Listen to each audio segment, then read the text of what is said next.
Bismillahirrahmanirrahim. Assalamualaikum warahmatullahi wabarakatuh. Alhamdulillah wassalatu wassalamu ala asyrafil anbiya'i wal mursalin. Asyhadu an la ilaha illallah wahdahu la syarikalah wa asyhadu anna Muhammadan abduhu wa rasuluhu la nabiyya wa la rasula ba'dah. Teman-teman, mari kita panjatkan puji dan syukur kita atas kehadirat Allah Subhanahu wa taala, atas limpahan nikmat-nikmatnya. Kemudian salawat serta salam kita curahkan kepada junjungan Nabi besar kita, Nabi yang terakhir dan juga Nabi penutup dari para Nabi, yaitu Muhammad sallallahu alaihi wasallam, beserta keluarganya, sahabatnya, dan orang-orang yang senantiasa meniti jalan beliau sampai dengan hari akhir. Anak-anakku sekalian, di pertemuan kali ini insyaallah kita akan pelajari pelajaran yang kedua, yaitu tentang pinjam meminjam.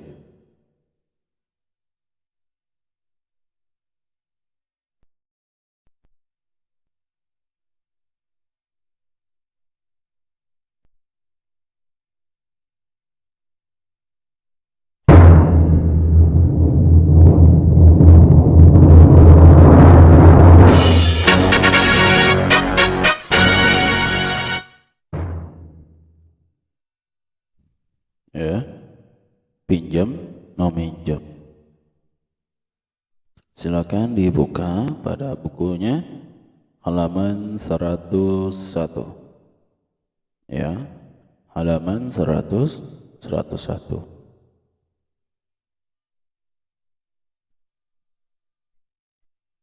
Ya, untuk dapat memenuhi kebutuhan hidupnya, terkadang seseorang perlu meminjam terlebih dahulu pada orang lain, baik dari kaum kerabat maupun dari teman atau tetangga.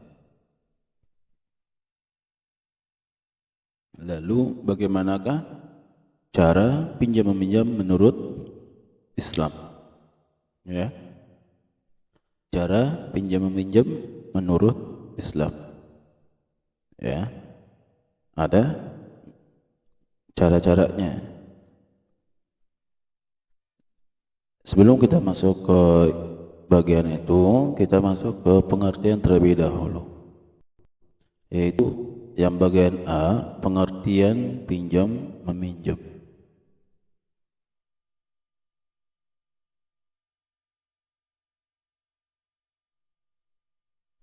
Pinjam meminjam adalah menyerahkan suatu benda atau uang untuk diambil manfaatnya dan dikembalikan lagi pada waktu yang telah ditentukan.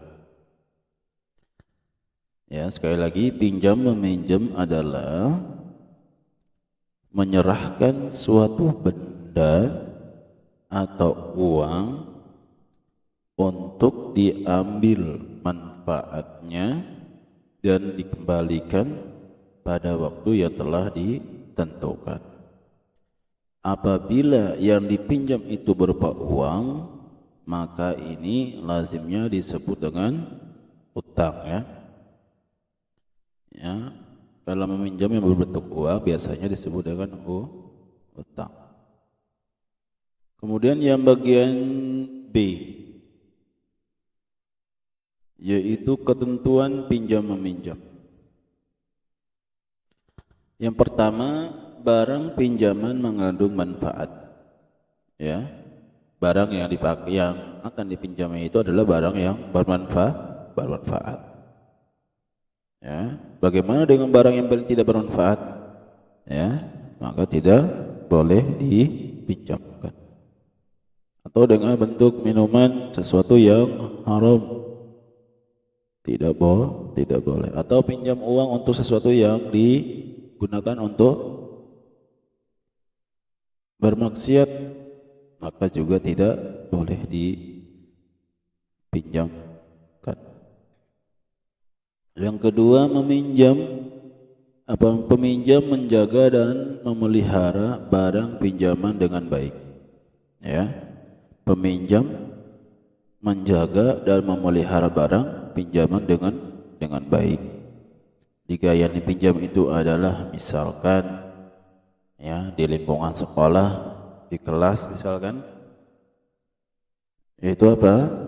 Pinjam misalkan pensil. Ya, si peminjam itu harus apa?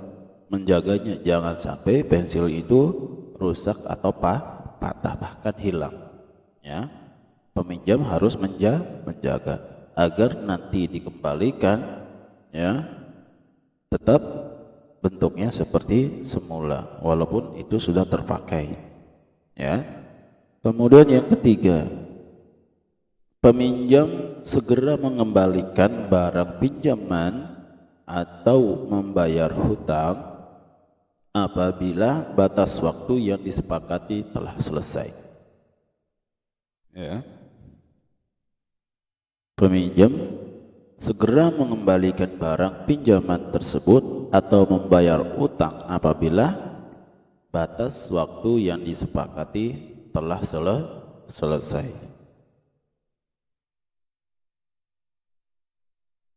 Ya.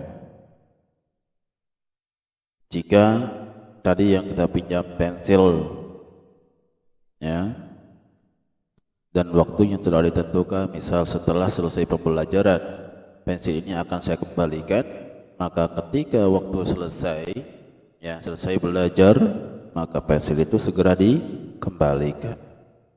Atau yang mengenai tentang uang, jika waktu yang ditentukan telah sampai, ya, maka uang itu segera dikembalikan.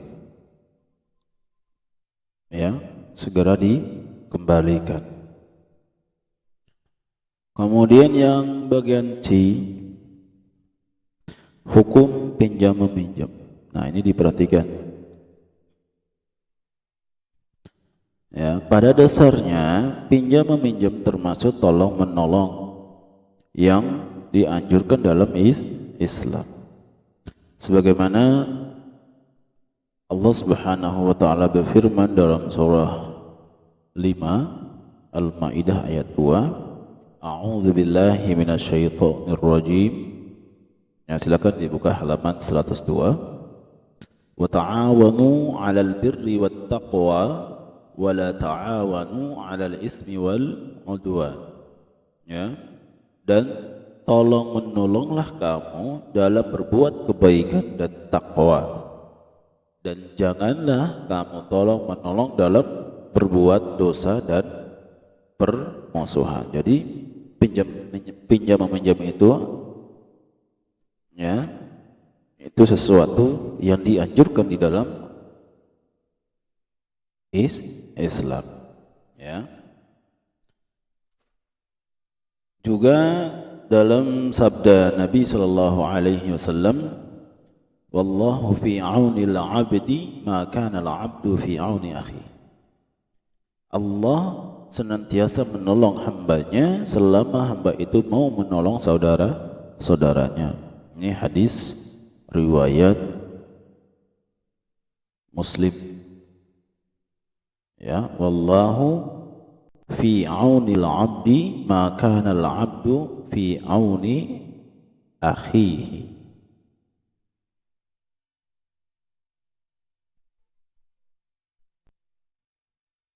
Orang yang memberikan pinjaman berarti ia telah menolong saudaranya untuk keluar dari kesulitan yang sedang menimpanya.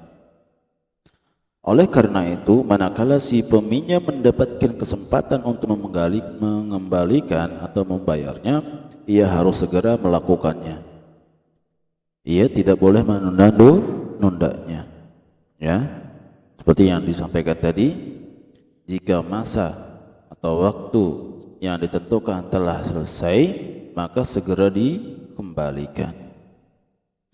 Apabila setelah jatuh tempo tadi, waktu tadi sudah selesai, ternyata si peminjam belum mampu untuk mengembalikan barang atau melunasi utangnya.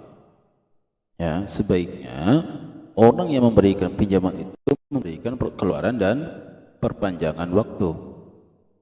Itu pun jika memang pemilik barang atau uang tersebut belum terdesak untuk menggunakannya. Ya, adapun bagi si peminjam, ya, yang tadi adalah si pemilik barang. Dan bagi yang peminjam, jika belum mampu untuk dikembalikan, untuk dibayar, maka segera melapor ke yang punya barang tadi, ya, yang punya uang tadi. Agar apa? Si pemilik barang tadi atau yang punya uang tadi tidak mengharapkan hal itu, supaya tidak ada pemikiran yang positif, apa yang negatif. Ya, si peminjam tidak boleh meninggalkan menunda bayarannya itu atau mengembalikan barang itu dengan menghilangkan berita yang ada. Jadi jika tidak mampu atau belum mampu, maka segera melaporkan diri, menyampaikan diri permohonan maaf kepada si pemilik barang atau uang tersebut, supaya saling memahami. Ya, jadi bagi yang punya barang atau punya uang itu, maka mohon kelonggaran hatinya untuk meringankan saudaranya tersebut. Nah, adapun hukum pinjam meminjam dalam Islam itu bergantung pada keadaan atau tujuannya, sehingga hukum pinjam meminjam menjadi seperti berikut. Ya, perhatikan.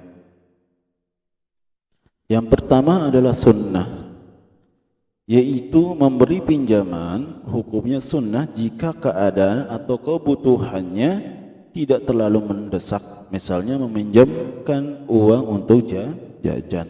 Nah, ini keperluan yang tidak mendesak. Ya, dia meminjam hanya untuk membelanjakan untuk jajanan tersebut. Nah, ini hukumnya sunnah. Boleh dikasih, boleh tidak, ya. Kemudian hukum yang kedua adalah wajib. Memberi pinjaman hukumnya wajib jika keadaannya mendesak. Jika keadaannya mendesak. Misalnya meminjamkan kain untuk sholat atau menutup aurat.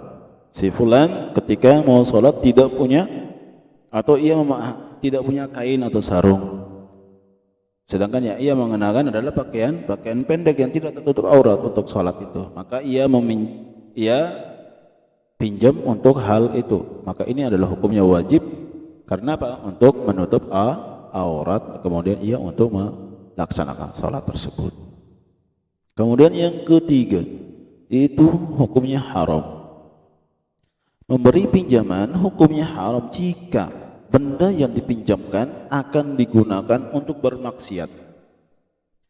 Ya, seperti meminjamkan benda tajam untuk melakukan kejahatan. Ya, untuk melukai, untuk menyakiti, ya, atau untuk menebang,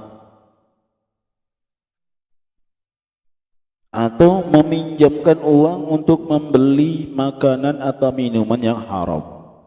Nah, ini tidak boleh. Jika hal itu diketahui oleh siapa? Si pemilik barang atau pemilik uang tersebut. Ya. Sekali lagi, peminjaman yang bentuknya haram, hukumnya haram. Ya, itu tidak boleh. Seperti tadi yang disebutkan, contohnya meminjam pisau atau barang tajam untuk melukai, untuk menyakiti atau hal-hal yang lain, atau untuk bermaksiat kepada Allah Subhanahu wa taala, kemudian juga membentuk uang yang menggunakan uang itu untuk membeli makan atau untuk membeli minum, tapi sesuatu yang haram, ya maka ini hukumnya tidak boleh dipinjamkan, ya tidak boleh untuk dipinjamkan. Oke, sekarang setelah tadi kita mempelajari tentang pinjam meminjam, sekarang apa sih hikmah atau yang dapat kita ambil dari pelajaran tadi, yaitu tentang pinjam meminjam. Yang pertama, ya, memupuk sikap tolong menolong terhadap sesama manusia. Ya, pinjam meminjam itu dapat, ya, membantu sesama manusia. Yang kedua, mempererat persaudaraan. Dengan pinjam meminjam, maka persaudaraan menjadi erat. Kemudian yang ketiga, ikut mengatasi kebutuhan hidup anggota masyarakat. Ya, dengan pinjam meminjam dapat mengatasi kebutuhan hidup anggota masyarakat, saling membantu atau saling menutupi kebutuhan hidup anggota masyarakat. Yang keempat, memajukan kesejahteraan masyarakat, ya, memajukan kesejahteraan masyarakat. Yang kelima, mencegah masyarakat dari korban, ya, rentenir atau riba. Nah, perhatikan poin yang kelima, mencegah masyarakat dari korban rentenir atau riba. Ya, misal tadi meminjamkan uang 5.000 dikembalikan dengan lebih dari 5.000, ya, tidak boleh, maka itu termasuk dengan bentuk riba. Kemudian yang keenam dan yang terakhir, yaitu menghilangkan jarak antara orang kaya dan orang miskin. Nah, ya, pinjam meminjam dapat menghilangkan jarak antara si kaya dan si miskin. Jaraknya menjadi dekat. Oke. Pelajaran pada pertemuan kali ini insyaallah cukup sampai di situ. Jika ada pertanyaan, ya silakan ditanyakan, ya, baik melalui kolom komentar di video ini atau nanti langsung ke WhatsApp japri ke Bapak langsung, ya silakan ditanyakan, ya. Kemudian untuk evaluasi halaman 103 sampai dengan 104, ya, bagian 1, 2 dan 3 silakan dikerjakan, ya. Untuk evaluasinya biar lebih mantap dari pembelajaran ini, silakan dikerjakan halaman 103 sampai dengan 104, bagian 1 sampai dengan bagian 3, ya. Oke, dari Bapak cukup sekian. Kita baca doa kafaratul majlis. Subhanakallahumma wa bihamdik asyhadu an la ilaha illa ant astaghfiruka wa atubu ilaik. Assalamualaikum warahmatullahi wabarakatuh.